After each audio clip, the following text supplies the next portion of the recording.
Bonjour et bienvenue sur la chaîne YouTube de Figurines Collector. Il y a quelques temps, je vous avais présenté une figurine d'un liqueur de Resident Evil par la marque Numskull.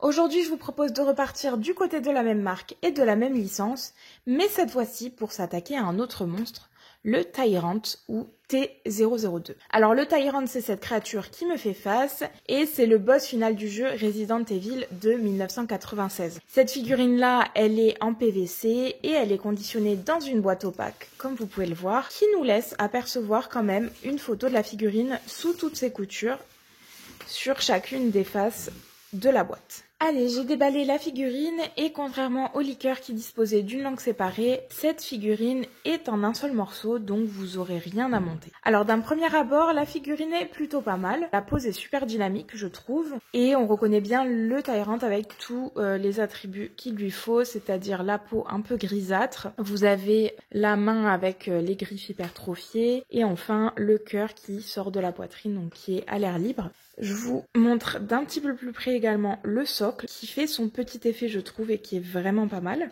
Alors avec une peinture un petit peu métallisée comme vous voyez. Et en fait il représente le réservoir de stase dans lequel était le Tyrant avant l'affrontement. Et donc il est complètement cassé comme vous pouvez le voir, comme dans le jeu avec ces petits débris de verre sur l'avant qui sont vraiment bien faits, évidemment en matière transparente. Alors je trouve que les couleurs sont parfois un petit peu vives comme sur le liqueur, donc au niveau surtout des parties ensanglantées. Bon, c'était déjà le cas sur le liqueur, donc ce qui est pas mal c'est que c'est assorti. Si vous avez les deux figurines, vous n'aurez pas une qui détonne plus que l'autre. Après autrement le paint job est très chouette je trouve, particulièrement sur la peau. Je trouve vraiment joli. Vous avez une belle différence des textures aussi au niveau de la finition de la peinture, donc avec un rendu qui est plutôt brillant, glossy pour les parties de chair comme le cœur.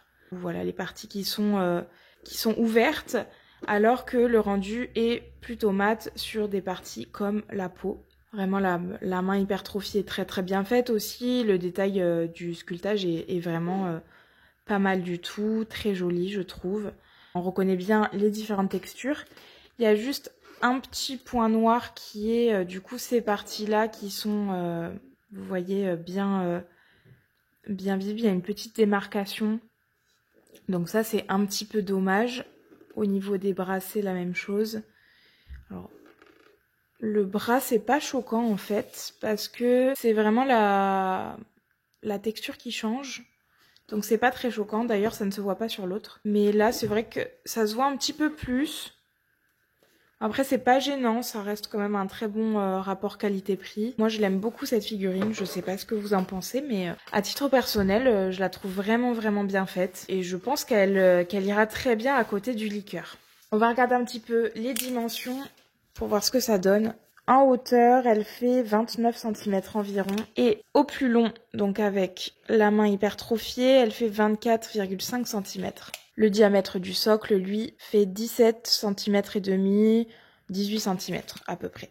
Donc voilà, une très chouette figurine pour les fans de Resident Evil. Je sais pas ce que vous en pensez, mais si jamais vous êtes intéressé pour la commander, sachez qu'elle est disponible à moins de 120 € sur notre site internet. Vous trouverez le lien en description pour la commander. Je pense que cette petite review touche à sa fin. Je vais vous laisser comme d'habitude la figurine sur la base rotative.